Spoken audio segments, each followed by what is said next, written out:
Hello बच्चों, आइए इस प्रश्न को देखते हैं। उभयरंध्री पत्ती जिसमें पर्णरंध्र दोनों सतहों पर समान रूप से वितरित रहते हैं, निम्न का एक उदाहरण है। विकल्प ए समद्विपार्श्व पत्ती, विकल्प बी मरुद्भिदीय पत्ती, विकल्प सी पृष्ठाधारी पत्ती या विकल्प डी जलोद्भिदीय पत्ती। इस प्रश्न की जो मुख्य अवधारणा वह है समद्विपार्श्विक पत्ती। समद्विपार्श्विक पत्ती ऐसी पत्ती जिसकी दोनों सतहों पर रंध्रों की संख्या समान होती है। रंध्रों की संख्या समान होती है उसे उभयरंध्री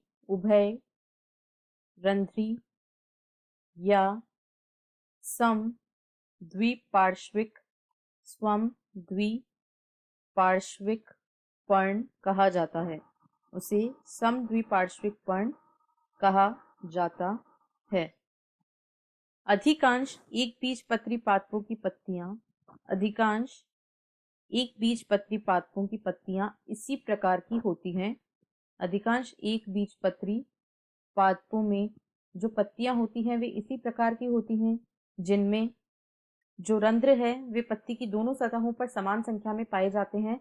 अतः इस प्रकार की पत्ती को समद्विपार्श्विक पत्ती कहा जाता है। जबकि जो द्विबीजपत्री पादप होते हैं उनकी पत्ती को पृष्ठाधारी पर्ण कहा जाता है। और इस प्रकार की पत्ती में रंध्रों की संख्या दोनों सतहों पर समान नहीं होती है और यह द्विबीजपत्री पादपों में पाई जाती है। अतः दिए गए प्रश्न का सही विकल्प होगा विकल्प ए। समद्विपार्श्विक पत्ती उभयरंध्री पत्ती का ही एक उदाहरण है, जिसमें दोनों सतहों पर रंध्र समान रूप से वितरित होते हैं। मरुद्भिदीय, जलोद्भिदीय या पृष्ठाधारी पत्ती में ऐसा नहीं होता है।